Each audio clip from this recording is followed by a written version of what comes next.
At 9 p.m. on Wednesday the 7th of October 2020, Gareth Jones on Speed celebrated its 400th episode by going live on YouTube for a video stream. Presented here is a mildly edited audio version of the video that you can also watch at youtube.com/GarethJonesTV.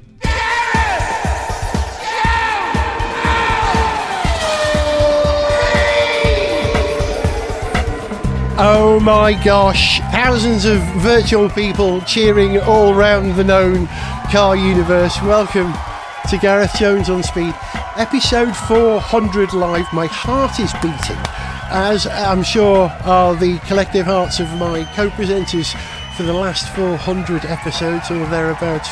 A huge welcome, please, for Sarah Leach, Zog, and Richard Porter! Hi guys. Yeah, we're here to celebrate 400 episodes of a really stupid idea of yours, Zog, and Violet Berlin, who both said you should make a podcast, and it was your idea to do it about cars and motorsport and call it Gareth Jones on Speed. You came up with that. Yeah, your recollections are slightly better than mine. I really couldn't remember who came up with the title. I remember us talking about the idea, and it seemed like a terrific thing to do. And 400 episodes in, yeah, it clearly was a terrific thing to do. And I'm very glad that we've had Richard and Sarah along for the journey, and we're still going. What do you remember about the first show, the first recording, the first attempt to put it up? Do you remember any of that, Zog? I remember that we kind of were feeling our way a little bit with the first couple of episodes in particular, and we were trying to do a couple more sort of, on location things at the time. We went to Silverstone, didn't we? Yeah, we went to Silverstone, which was a good little report. But in hindsight, good though that was, it wasn't until we got into the routine of the kind of chat, the kind of conversations that we have now, that we found the sweet spot, I think, for our content. I absolutely agree, which brings me to you, Richard. Because I remember on, was it show 3 or show 4, where you joined the team, came over as a guest, and the idea was to do some research about you doing a Sniff Petrol podcast, but that went out the window, didn't it? Was it? I don't remember. I think that's right. Yeah, you were kicking the idea around, and I think you came by my office. That's right. In the BBC at White Gareth. City. Yeah, and I wasn't there, and you left me a note. And the next day, some of my colleagues went, yeah, that bloke off How To, or Get Fresh, depending on how old they are. Yeah. This was probably pre-A1GP. Maybe it wasn't. He's been by and he's left you a note. And I think we maybe spoken once on email, and then we met, I think, at the A1 Grand Prix. That's right. Yeah, I actually came into the BBC for a meeting with Top Gear at the time. And I won't go into what that was all about. But as I walked past a monitor, it had Sniff Petrol as the screensaver on the monitor. And I said, I love Sniff Petrol. I just said out loud as I walked past. And they said, well, the guy who runs that website, Richard Porter, that's his desk, which is why I left a note. And yeah, then we met up at the first A1GP race of them all, which would have been September 2005 at Brands Hatch. And we discussed you coming on the show, and you were thinking about doing a podcast. And when I went through the whole process of recording, editing, mixing, publishing, writing the RSS feed, working all that out from first principles, because no one else was doing it at the time. These days, it's just, I plug in on WordPress and boom, off you go, you're a podcaster. It was very different then. And I think I frightened you off about the amount of work involved. And so you agreed to do a sort of a whizzer and chips thing. And that combined Sniff Petrol and Gareth Jones on Speed. If you look at the logo behind me, that logo with Sniff Petrol slapped on like a plaster as a sort of an adjunct to Gareth Jones on Speed. It's like Whizzer and Chips, the comics, when they combined, I always think. What I remember is that when we started doing it, we sat down, and then one week you went, you know what, this might be better if we stood up. I think maybe you'd bought a new microphone stand or something. We should stand up. Couldn't work out how to lower it. Energy. Yeah, it was jammed in the up position, so we had to stand up, and that's all I can remember. But those early ones, we sat down. We drank quite a lot, I think, or certainly I did. And I used to smoke as well. And basically, we used to do short bits of speaking and then stop so I could have a cigarette and refill my glass. Because I was Edmund Slackbladder even back then. So, and it's only got worse because I'm middle-aged now, right, guys? How many times are you getting up in the middle of the night? I'm a bit of a hijack, late starter. I don't feel as though I've got, nowhere near as many runs on the board, that's for sure. Certainly wasn't there at the beginning. Do you remember the circumstances in which we first met? And Yeah, I do. I do. Yeah, that weirdo at the hospital club. that's not an actual hospital club. It's a club called the Hospital Club. We were there at a media networking opportunity. It was a media networking thing. It was executive producer from the Graham Norton show, and then they had some people from Top Gear there, and I just went along because I was in the area for work. And yeah, I remember running into you and chatting. And I think I just worked on the Formula E then, so got chatting. I got the impression straight away, because you were there and you were talking about cars and you were talking about Formula E even then, I thought this could be a real asset to our programme. We need some fresh blood. And we got you in because it's always difficult to get all four of us, or certainly in those days, the three of us together in one room. And I reasoned that we needed a bit of an expanded lineup just in case one of us couldn't make it. Gareth, since on this occasion, can I tell people one of the reasons it was often difficult to get you, Zog, and me to find a date where we could all meet up to record is because, and this only occurred to us belatedly, you only ever use a Slade 1973 calendar.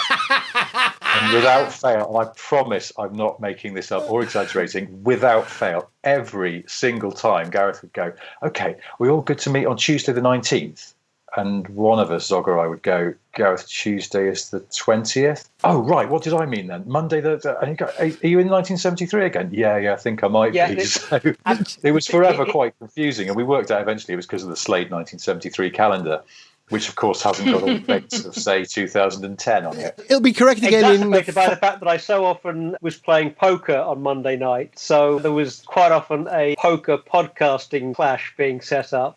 Well, that was your first podcast. Your poker podcast was how you pioneered the idea and said, you should be doing this, because you did that before. I was doing on a Speed. poker podcast a couple of years before that. That's right, yeah. So actually, it wasn't the first online poker podcast, but I think it was the first UK online poker podcast. Why am I not surprised?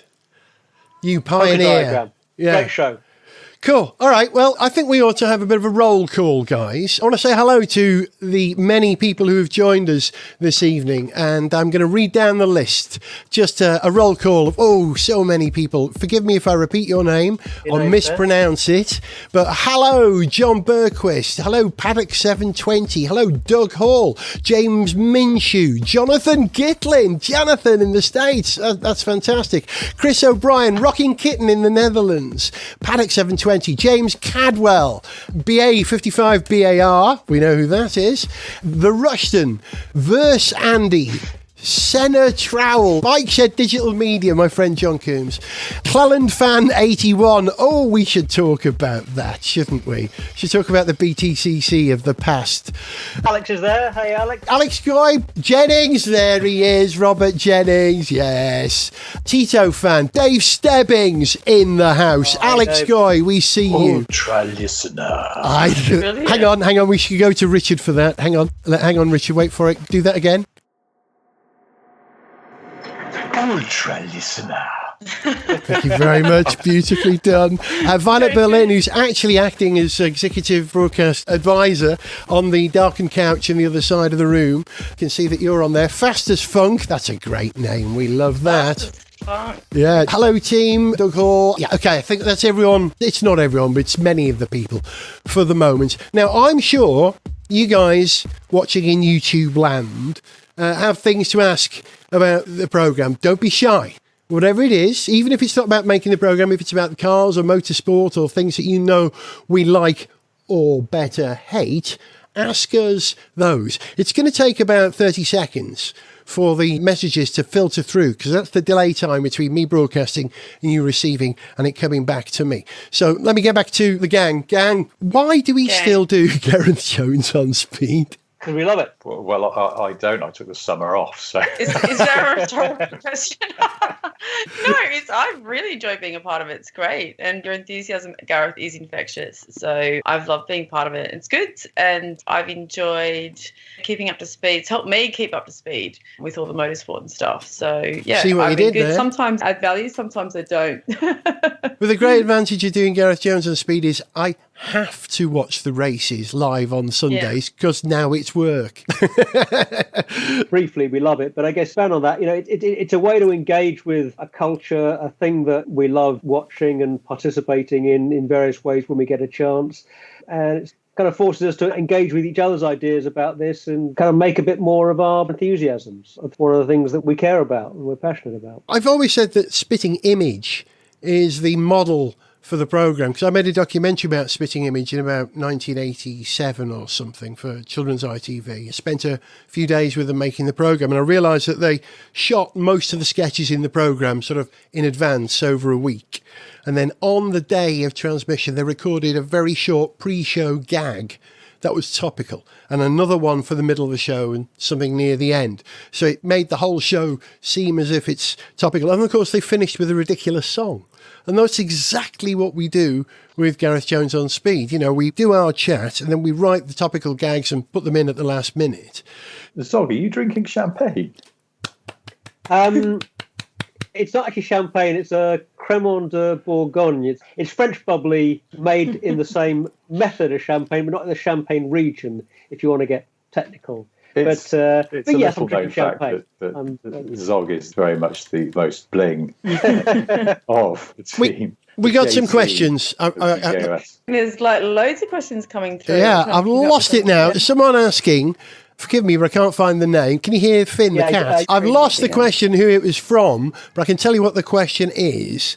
Sarah, we'll start with you on this because it's vaguely in your department.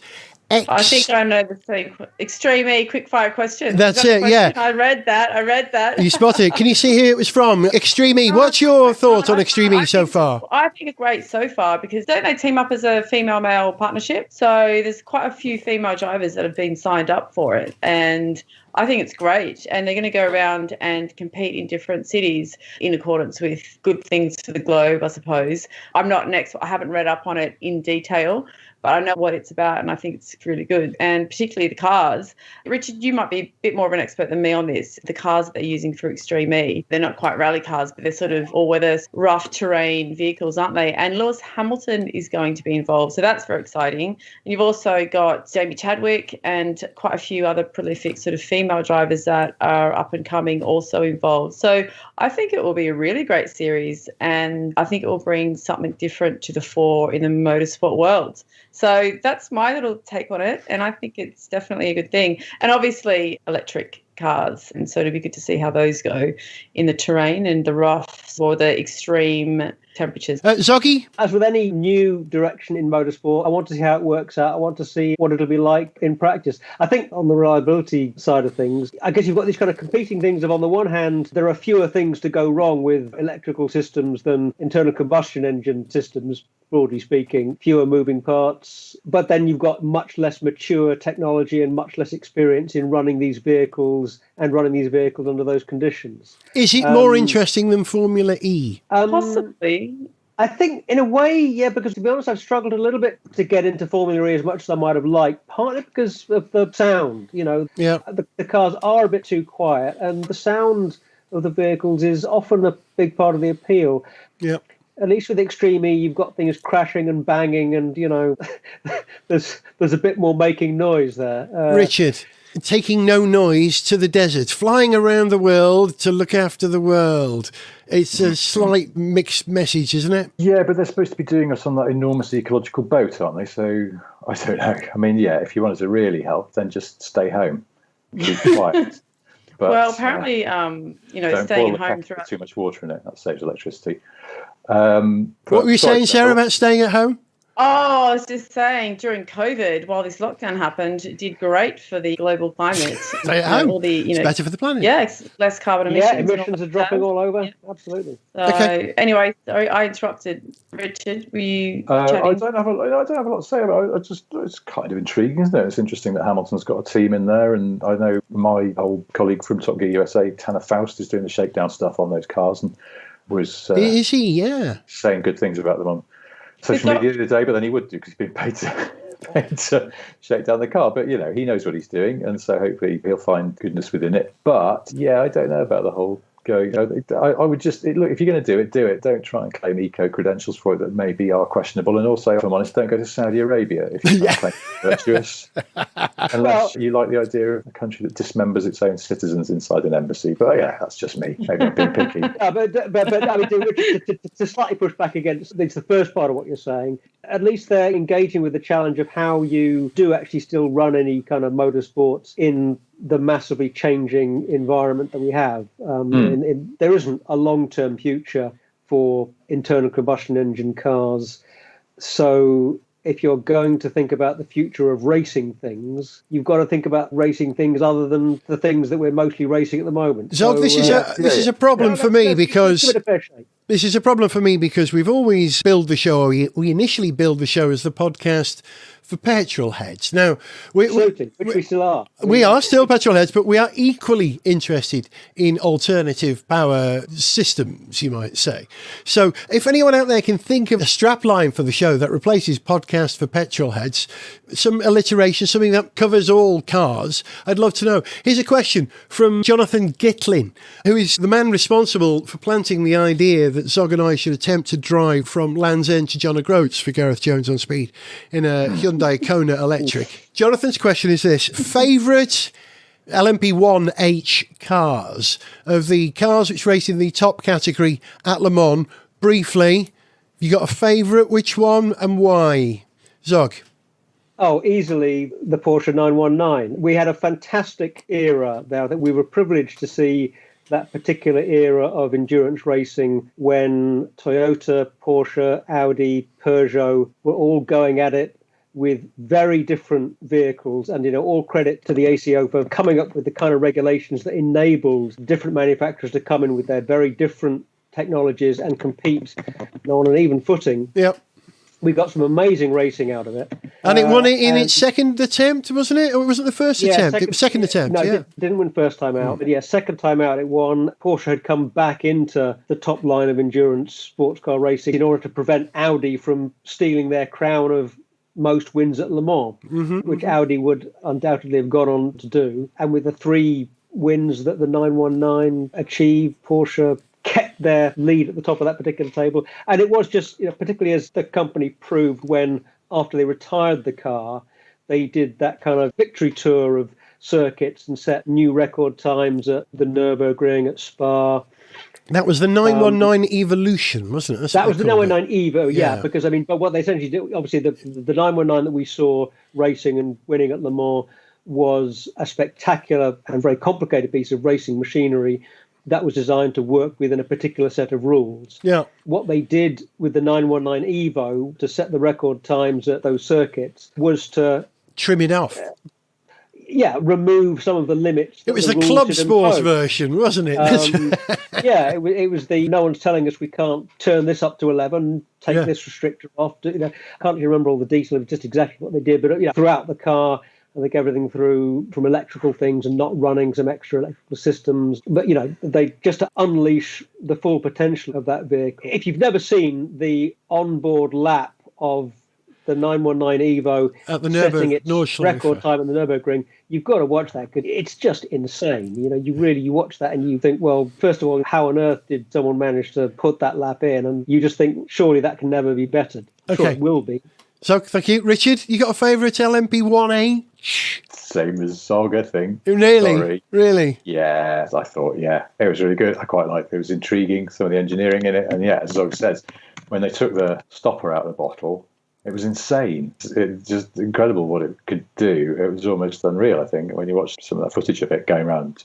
Over 1,000 horsepower with its combined delivery system? I'd say, it must be. Easily, I would have thought. I mean, because they could just cut loose. And I noticed I think they blanked off the headlights and stuff like that, I guess, just to smooth out the fronting and things. It was really tricksy. And I just like the way it looked as well. I mean, I don't think any of those new generation cars are sort of pretty, are they? They're not XJR9 pretty, but they're kind of striking, and I quite like the way the Porsche looked in that respect. So same for me, I'm afraid. Sarah, I know you're not really as lost in Le Mans as we are. You've never actually been there, But Well, I can talk about a winning car, though, can I? of course you can. Well, what I will say is the car of interest for me at the moment, because I am actually working on something that has given me enlightenment to this particular vehicle, and it's the winning car of the 1995 Le Mans, LM GT1.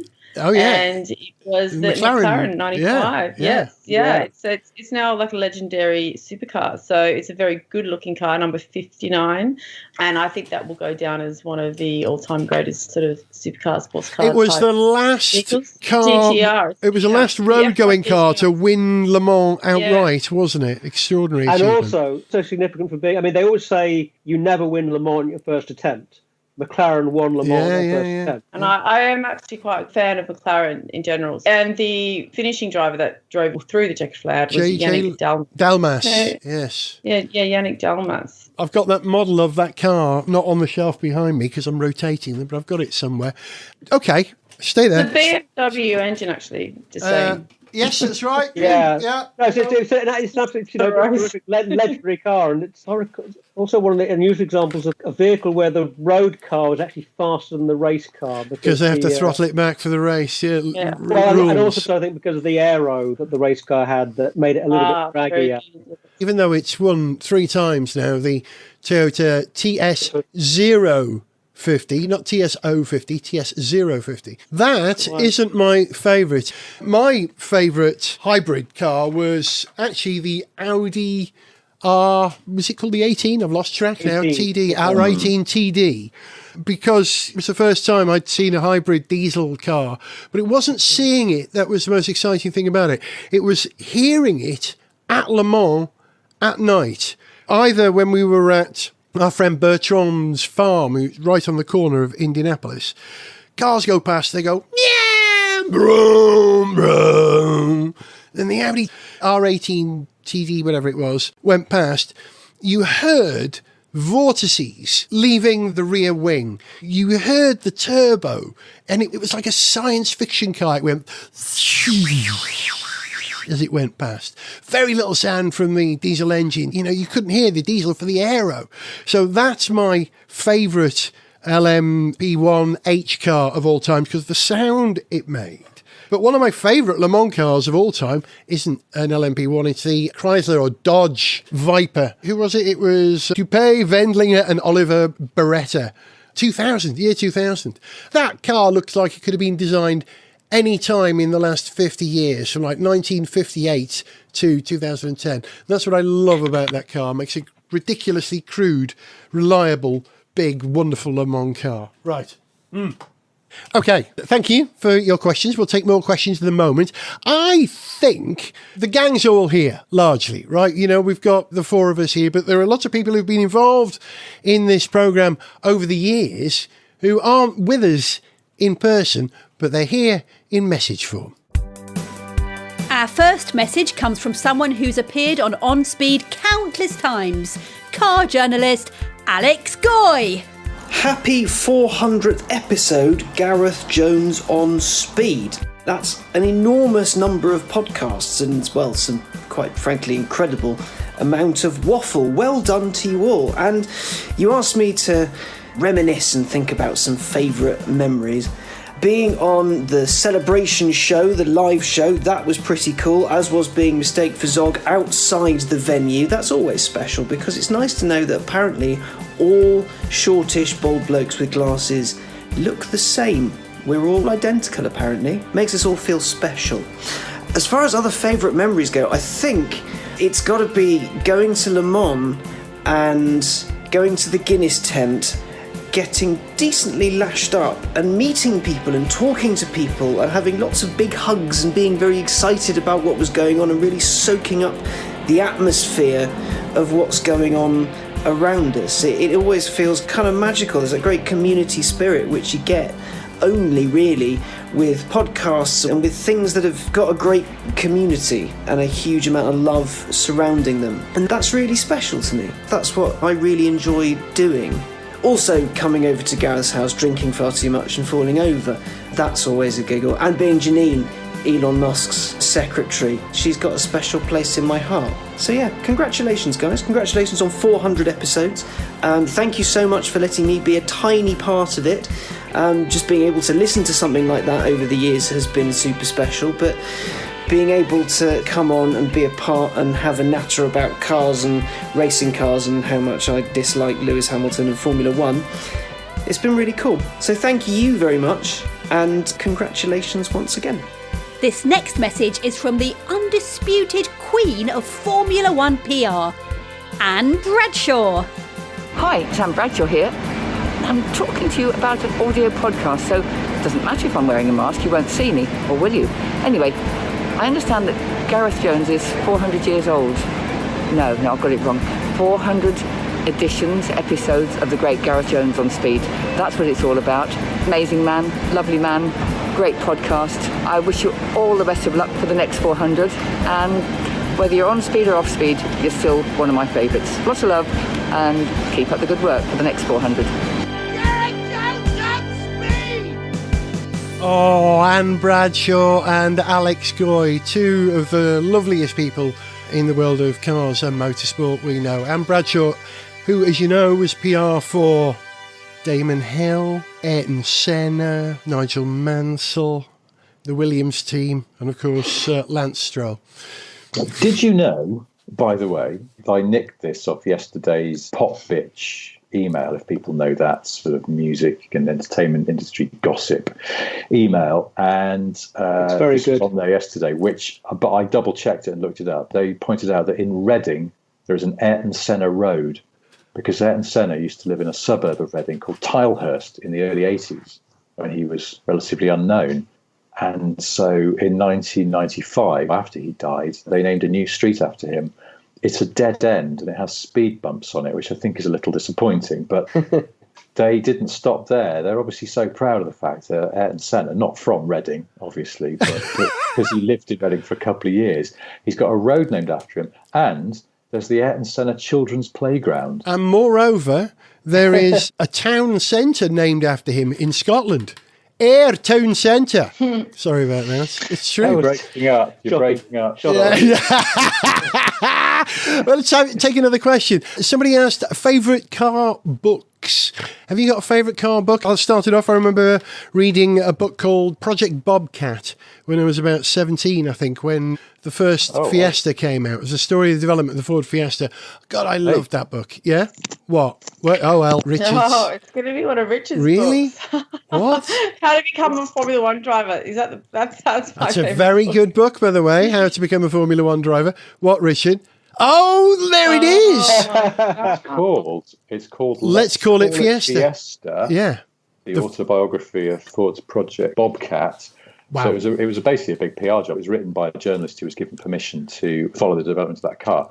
Well, I'm very proud of this copy. It was given to me by a friend of mine who actually Sarah discovers that Sarah is working with at the moment. And my friend Big John gave me this for my birthday, and he got it from a second-hand place. And look, it was originally bought by British Leyland for internal use for some reason. That's the provenance you love more than anything, Richard Porter. That I enjoy. But yeah, this is quite an interesting book. It's not as interesting as, bear with me, I'm going to have to disconnect for a second. Yeah. I liked it because they showed the concepts of the other rivals to the Fiesta design, and one of them was based on the Escort, shortened Escort chassis. It was called Brenda. That's what I remember from reading that book.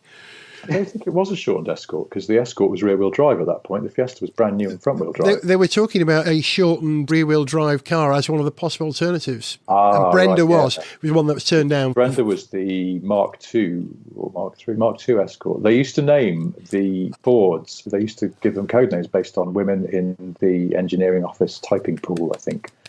So there was Brenda and... I can't remember, Sierra had one as well, and I think there was a Monica at one point. They were just women who worked in the office, and they would go. They didn't have a Janine. That's the voice that Alex Guy does for the show. Janine, she didn't work there. Right, that's it. Yeah. Sarah, you read any books recently? Car books? Not recently, but I don't think I'm as well read as you guys. But I have read a couple of motorsport books. I have read Richard's How to Become a Formula One Driver. That's quite a good read. I've read Damon Hill's autobiography a little bit. I've read another book about Ross Brawn, interestingly enough. So I know his influence on the sport. So a few sort of geeky books like that. But I can't say that I'm as widely read as reading about a Fiesta. Well, but, you know, before you jump if you want a good book, Sarah, can I recommend Metro, the Book of the Car by Graham Robson? It's a rifle. Yes. Riveting, got a lot of... Does it have a happy ending, though, Richard? Well, I suppose technically not. I mean, within the confines of the book it does, but we all know how the story actually ended. It has got some quite good stories in it, like how a load of the prototypes were lost because there was a fire one night in the tunnels underneath Longbridge that they used to build aircraft parts in during the war. Yeah. So these sort of air raid tunnels, and they just used them in the 70s for storing cars in, and they stored some prototypes down there, and a fire broke out, and they realised there was a fire down there because the floor in the office upstairs suddenly got very hot. It's a bit of a giveaway. Yeah, so it has got some quite good stories in it, the old Metro book. I noticed someone on the comments, a couple of people said that I've missed an open goal by not promoting my own new book. Sarah did it for you. Oh, no, your new book, which is volume 2, is it? No, so a medium-sized book of boring car trivia is my current book. But yes, volume 2 will be out quite soon. Very good. Soonish. By popular demand. If you're after good motion books to read, I would recommend... any recommendations would be of value. I just had to remind myself what the title of the book, Life at the Limit. Oh, yeah. Sid Watkins' autobiography, basically. But he was Formula One's resident doctor for many years. Oh, yes. And was, did they make a film about that? He was quite instrumental in bringing the sport on in terms of safety. Yeah, I know.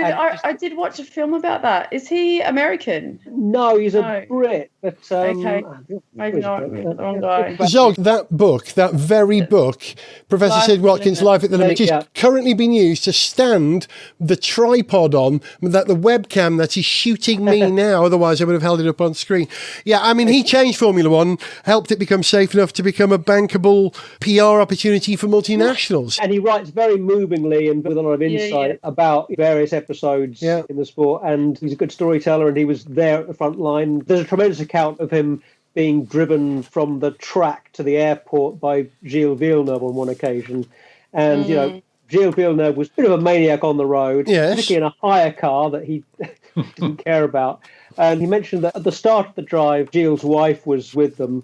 And at the start of the journey, before they even set off, Mrs. Villeneuve, who was in the back of the car, just got on the floor of the car and kind of nestled herself securely somewhere where she wasn't going to be sort of, bumped around too much, and where she was going to be nice and safe. She did this almost every time, apparently. But yeah, it's a great read and a great insight into that period of Formula One. Guys, I just looked on the shelves here in my office to try and find the definitive car-related book that we should all read. And in fact, I imagine most people have read it, probably several times, memorised it, perhaps treated it as some kind of holy text.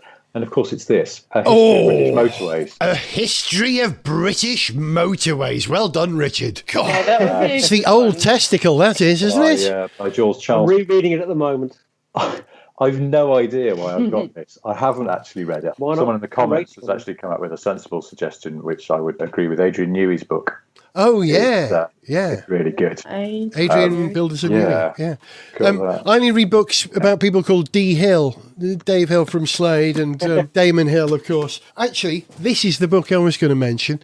Steve Matchett, or Mr. Maichet, the Chariot Makers, which was a glorious book I read a long time ago, and actually inspired a song in Gareth Jones on Speed, a song that Anna Marie sang for us in the style of Amy Winehouse called Back to Black.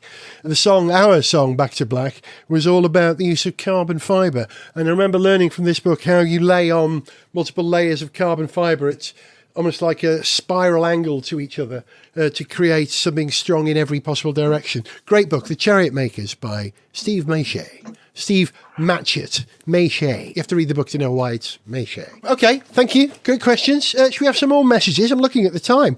I said this would be an hour long. I have a feeling it's going to be an hour and a half. Let's see how that goes. But let's have some more messages, I think, from people who are connected to the programme or fans of the programme who aren't with us in person. This message is from a professional musician, Gareth's greatest music collaborator, the de facto leader of the On Speed live band, Steve Allen Jones. Hello there from a sunny but not very tidy recording studio here in Rhyl. I'd just like to wish happy birthday to Gareth Jones on Speed, and indeed all the lunatics and participants who've made that wonderful podcast come to life. I'm actually one of them. I help Gareth on various musical matters. It's very rarely a week or two goes by before I get an email from Gareth to say, can you just help me with this piece of music? I need a verse or a chorus, or the mix isn't quite right, or something like that. And what I tend to do is go, yeah, it's pretty good, but maybe if you just tweak this and this and this, then it's okay. So yes, it's been quite a pleasure. I've known Gareth for a very, very long time, over 10 years, well over 10 years. I suppose the highlight for me would be the live gig, gosh, I don't know when that was now, up in Islington with an all-star band, which was absolutely great fun and, again, chaos, but it doesn't matter because it was wonderful to be on that stage with all those people and see all you guys in the audience. So, as I say, happy birthday, Gareth Jones on Speed. Let's have a cheeky drink soon and toast the next 400 episodes. We are thrilled to have received this message of goodwill from big fan of the podcast, the editor-in-chief of Autocar magazine, Steve Cropley. Hello Gareth, Cropley here. I gather it's 400 episodes for you of your remarkably fine podcast. I can hardly believe it. It's a tremendous achievement. Well done. The thing that I remember best about you and your podcast was running into you for the first time in 2008 at Le Mans. And I don't remember what the hell happened at Le Mans. I think something Peugeot, but I really couldn't tell you. But I remember being deeply pissed off that it was over because you went home and so did I, and we were no longer knocking around together. It was a great episode, mate, and I'm sure you've made a hell of a lot of people happy before and since. So I hope it goes well, and many congratulations, and we'll be thinking about you. Best wishes. See ya. Oh, when people like Steve Cropley like your show, it makes your heart pitter-patter a little bit faster. Richard, you were there. We were there at Le Mans together in 2008 with Steve Cropley. That was the year was the that? Peugeot year that we slept on the floor of the Peugeot hospitality unit. Oh, bloody hell. Yeah. Well, Yeah, I missed that year, I'm afraid, yeah. Sorry. So would you like to get into an agreeable people carrier and be driven down the road to the agreeable house where you can have a bed? And you and me both went, nah, we're hardcore. We'll stay up and watch the racing. So we stayed up because we went, we'll go into that. We were allowed into that hospitality thing, weren't we? We had free champagne for 24 hours, yeah. Some sofas and there's some bean bags, and we'll go in there and we'll kip down. It'll be fine. Went in there. Of course, lots of other people had already had the same idea. And then I forgot that you're an ex-roadie and you can sleep literally anywhere, like standing up or in a cupboard or That something. actually happened once. I'm going to kip down here. And you just went behind a big table and lay on the floor and went to sleep. And I was like, I can't do that. Wow, there's no way I could do that. I've never been a roadie. So I just actually got a picture of you lying on the floor on my computer. Yeah, I'll share it somewhere. I don't think I'm sleeping. I think I'm trying to sleep. Yeah. But I think I just got up and...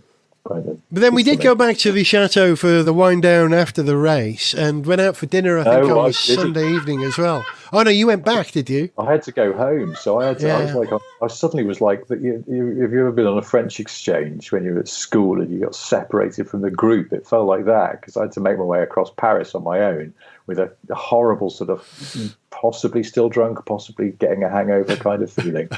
So almost the Eurostar. It was too much for my brain to take on board on like an hour's sleep tops, and I got all a bit disorientated on the Paris metro. And Peugeot didn't win that year, and we travelled there with them. We flew in on a light plane from Farnborough, didn't we? And they didn't win that year, much to their disappointment, but got to hang out with Steve Cropley, who mentions it in his column. Look, there's me in Autocar.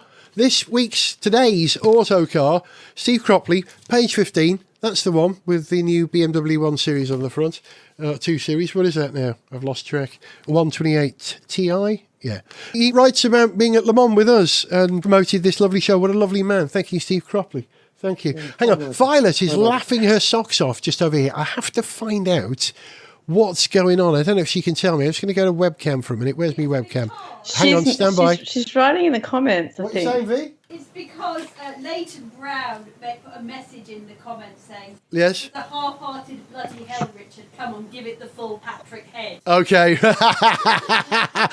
Okay, Richard. Violet just saying Leighton Brown has written, that was a very half-hearted bloody hell, Richard. Yeah, I just saw. And now I can't do a real one because my children are sleeping down below me. So Right.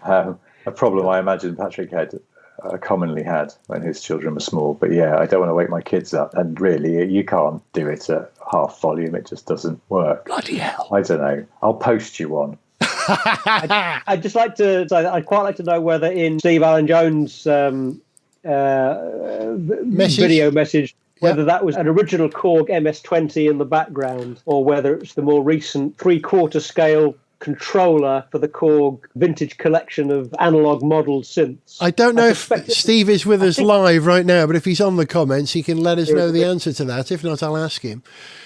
And just referring back to Alex's message, I'm glad that you mentioned the Guinness tent at Le Mans. I mean, we've discussed a few Le Mans things on this show so far, but yeah, I think very good times were had in that Guinness tent. I think Korg, Moog and N-Sonic should get into the electric car business, shouldn't they? They should make cars. You could have the Moog, and then the smaller one would be, of course, the Mini Moog, wouldn't it?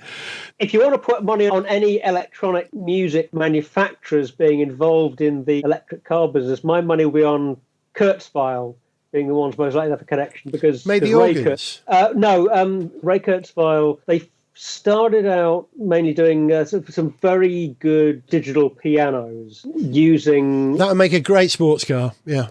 Well, the thing is that it was kind of a spin-off of work that Ray Kurzweil was doing on artificial intelligence. The whole music technology thing was very much a side gig for him. Right. And he's still a very big cheese in the world of artificial What intelligence. you're saying, Zog, is that these cars would be self-driving. Yeah, I mean, I really don't know, but it would not surprise me at all if something that Ray Kurzweil had worked on was in some way finding its way into autonomous car technology. Yeah.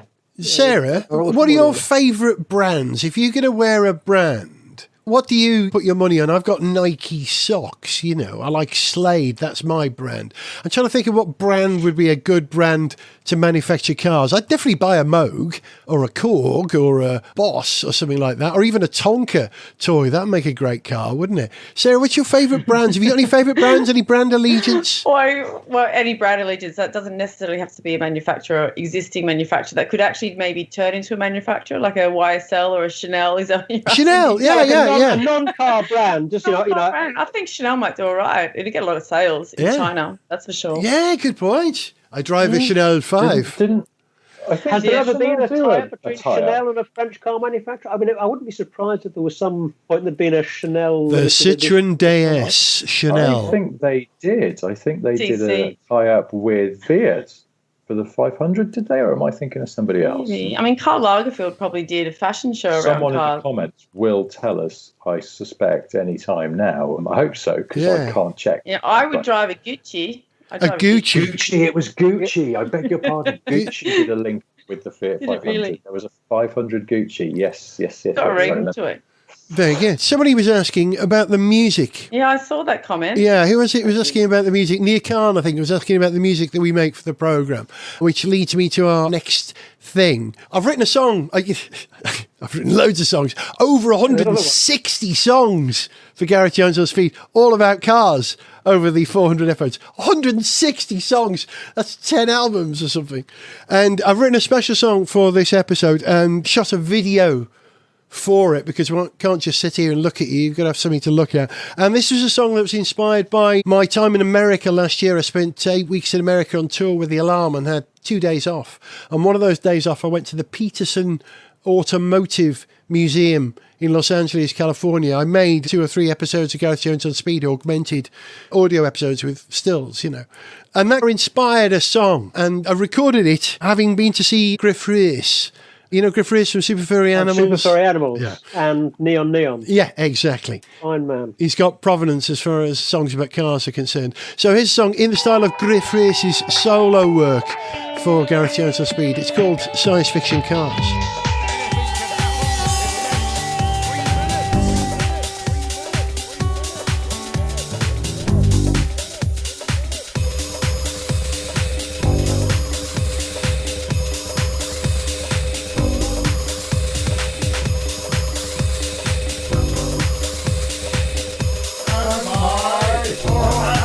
She said, I don't like a mini metro, not even the 6R4. Me, I aim for the stars and that cars just stuck to the floor. I like science fiction cars,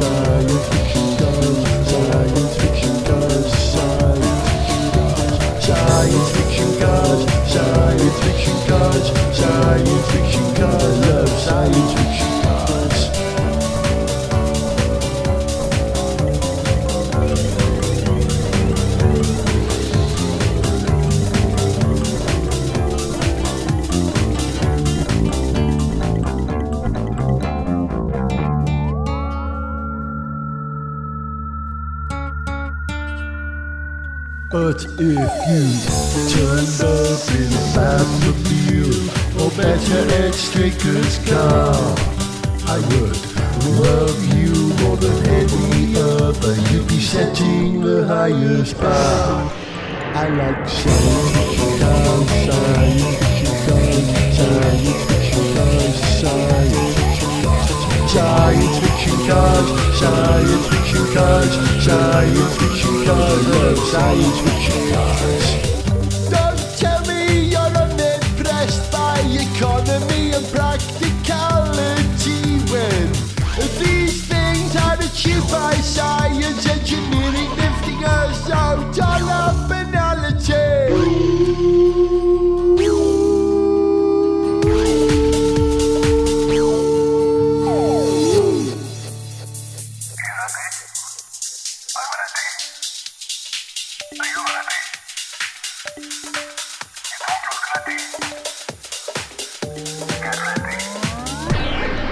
I like science fiction cars, science fiction cars, science fiction cars, science fiction cars, science fiction cars, I love science fiction cars.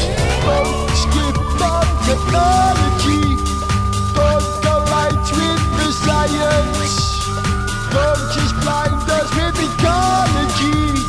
People and physics is a grand alliance. I like science fiction cars, science fiction cars, science fiction cars, science fiction cars, science fiction cars, science fiction cars.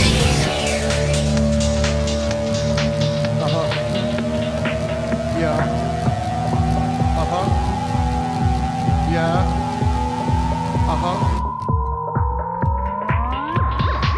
Why don't you take us to the future now, baby? Why don't you take us straight there right now? Give me nuclear fission under every car bonnet. Just show me how. Science fiction cars, science fiction cars, science fiction cars, I like science fiction cars, science fiction cars, science fiction cars. And we're almost there, yes we're almost there. We're almost there, yes we're almost there.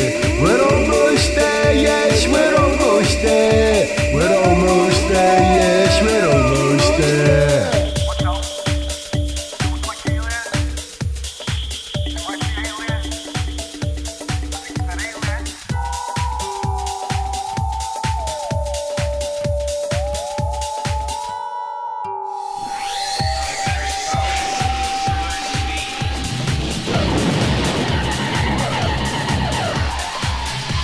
Magnetic levitation and flying cars haven't reached us yet, but they'll be here when we get to the future that I'm willing to bet.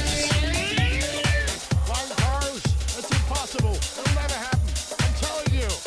I know. It's a fallacy, this will never happen.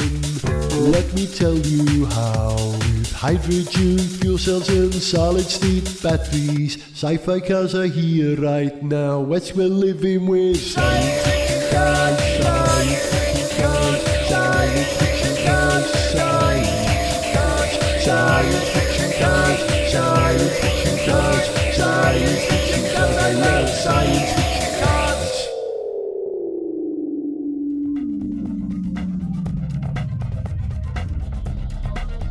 Here ends the first half of Gareth Jones on Speed, episode 400 live.